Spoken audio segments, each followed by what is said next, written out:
सभी प्यारे छात्रों का एक बार फिर से स्वागत है और आगे बढ़ते हुए अध्याय 5 में ही हम करने वाले हैं उदाहरण 5। काफ़ी इम्पोर्टेंट सवाल है, बहुत अच्छे से समझना। इसमें दिया गया है कि वह एपी निर्धारित कीजिए जिसका तीसरा पद 5 और सातवां पद 9 है। तो हमें एपी मतलब एक समांतर श्रेणी बताना है जिसका तीसरा पद इन्होंने दिया है और सातवां पद हमें दिया गया है। तो चलिए फिर इसको हल करना सीखते हैं। सबसे पहले तो हम एक एपी मान लेते हैं। तो माना जो एपी होती है वो हम यहाँ पे ले लेते हैं। तो माना एपी यानी एक समांतर श्रेणी किस रूप में होती है, आप सभी जानते हो कि समांतर श्रेणी का पहला पद तो ए होता है, फिर उसके बाद जो दूसरा पद होता है वो होता है ए प्लस डी। इसके बाद जो तीसरा पद होता है उसे हम कहते हैं ए प्लस 2d, और जो चौथा पद होता है वो होता है ए प्लस 3d। और इस तरीके से हम समांतर श्रेणी को बनाते हैं। अब ये तो आपको पता है कि समांतर श्रेणी चलो ऐसे बना लेते हैं, लेकिन अब हमें जो दिया गया है या प्रश्नानुसार जो भी हमें प्रश्न में दिया गया है उसको पढ़ते हैं। तो पहले हम साइड हेडिंग लगाएंगे प्रश्नानुसार। अब जल्दी से प्रश्न देख के बताओ कि प्रश्न में हमें क्या दिया गया है। तो आप कहोगे सर प्रश्न में ये दिया गया है कि जिसका तीसरा पद 5 है। चलो ये बताओ कि तीसरा पद जो होता है उसे हम किससे दर्शाते हैं। तो आप कहोगे सर तीसरा पद तो A3 होता है, यानी A3 कितना दिया गया है बेटा, तीसरा पद आपको दिया गया है 5। तो A3 कितना लिखोगे, 5 लिख दोगे। अब A3 को आपको अच्छे से पता है कि जो तीसरा पद होता है इसको हम ऐसे तोड़ के लिख सकते हैं, A फिक्स रहता है और प्लस 2d, क्योंकि तीसरा पद है तो 2 यहाँ पे 2 आएगा, तीसरा है तो 2 आएगा, तो 2d हो जाएगा और बराबर कितना होगा बेटा, 5 हो जाएगा। अब इसके आगे इसे हम सॉल्व नहीं कर सकते, इसलिए हम इसको सिंपली समीकरण 1 बना देते हैं। इसके बाद इन्होंने कहा है कि सातवां पद 9 है। तो बड़े ही आसानी से आप यहाँ पे एग्जाम में लिखोगे कि यहाँ पे तथा, ठीक है, तथा मतलब एक दूसरी बात भी बोली है कि सातवां पद 9 है। पहली बात इन्होंने क्या बोली थी, तीसरा पद 5 है तो A3 बराबर 5 कर दिया। अब इन्होंने दूसरी बात बोली है कि सातवां पद 9 है, तो यहाँ पे आप करोगे कि A7 जो होता है, A7 आपका कितना है, 9 है। अब इससे क्या हो जाएगा, A7 को आप तोड़ के कैसे लिख सकते हो, देखो A तो फिक्स रहता है, प्लस अगर यहाँ पे 7 है तो उसमें से एक कम हो जाएगा यानी 6 बचेगा, यानी 6 और हो जाएगा D। तो A7 का हो गया A प्लस 6D और बराबर कितना हो गया, बराबर हो गया 9। अब इसको भी आगे हल नहीं किया जा सकता तो इसको अपन ने समीकरण नंबर 2 बना लिया। अब इसके बाद क्या करना है, बहुत सिंपल है, बड़ी आसानी से समझना। समीकरण 1 है और समीकरण 2 है, दोनों को साथ में लिख लेते हैं। तो लिखेंगे कि समीकरण 1 व 2 से, समीकरण 1 व 2 से यहाँ से हमें A और D के मान मिलेंगे अगर हम विलोपन विधि इस्तेमाल करें।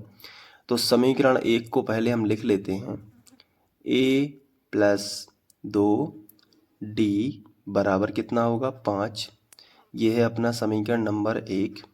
दूसरा है A प्लस 6D बराबर 9, तो यहाँ पे हम लिख लेते हैं कि A प्लस 6D बराबर 9। ये है अपना समीकरण नंबर 2। अब बड़े ध्यान से समझना, क्या, देखो हम चाह रहे हैं कि A से A कट जाए यहाँ पे ताकि D का मान मिल सके। तो देखो ये भी प्लस का है और ये भी प्लस का है, तो ऐसे में तो बात नहीं बनेगी क्योंकि दोनों ही जुड़ रहे हैं, तो ये माइनस का होना चाहिए। तो यहाँ पे जब भी इनके समान चिन्ह होते हैं तो एक के चिन्ह बदलने के लिए हमें यहाँ पे लिखना होता है घटाने पर। तो हम यहाँ पे लिखेंगे घटाने पर, और जैसे ही हम इसको घटा देंगे तो ये धन का है तो ये ऋण का हो जाएगा, यानी प्लस का है तो माइनस का हो जाएगा, और ये भी प्लस का है तो ये माइनस का हो जाएगा, और ये भी यहाँ पे धन का है तो ये भी ऋण का हो जाएगा। सभी नीचे वाले समीकरण के सभी पदों के हम चिन्ह बदल देते हैं, तो ये प्लस माइनस का ये कट जाएगा।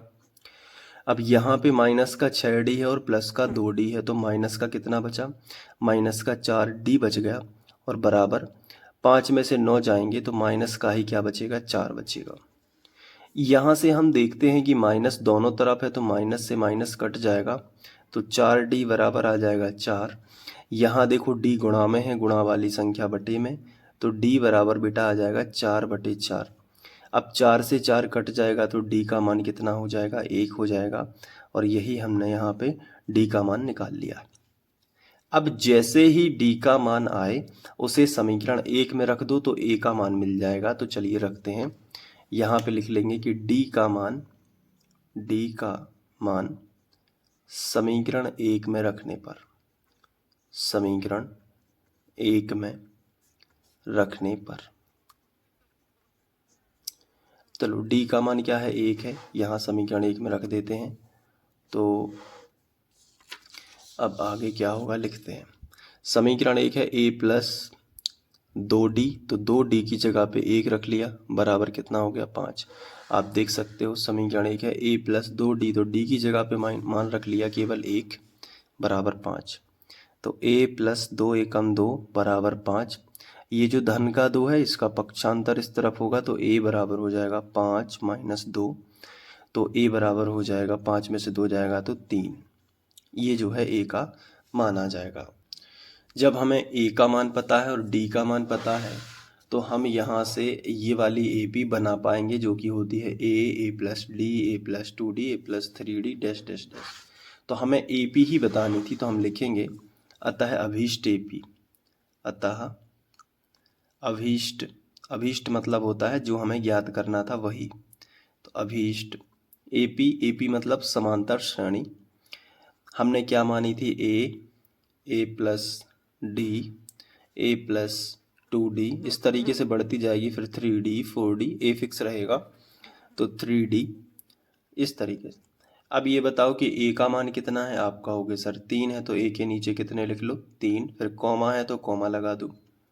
फिर a प्लस d है, a का मान कितना है, 3 है, तो a की जगह पे बेटा 3 लिख दो। फिर प्लस d है, प्लस d का मान कितना है, 1 है। फिर a का मान कितना है, 3 है, तो a की जगह पे कितना लिख लो, 3 प्लस 2d का मान 1 रख दो। फिर a की जगह पे 3 प्लस 3d की जगह पे 1 रख दो, और डैश डैश डैश। आगे बढ़ते हैं, तो 3 और 1 कितना हुआ, 4, फिर 2 एकम 2, और 2 और 3 कितने हुए, 5, 3 एकम 3 और 3 कितने हुए, 6। तो 3 4 5 6 आपको ये AP यहाँ पे मिल जाएगी। तो काफ़ी शानदार सवाल था, बहुत अच्छा सवाल था। आई होप कि आपको बहुत अच्छे से समझ में आ गया होगा। अब आपको क्या करना है, अच्छे से इसका नोट करना है वीडियो को पॉज कर करके। तो मैं आपको एक बार में पूरा सवाल अच्छे से, मतलब जो भी मैंने समझाया है ये पूरा सवाल आपको अच्छे से दिखा रहा हूँ, तो आप बहुत ही आसानी से इसको कर पाएंगे। चलिए देख लीजिए।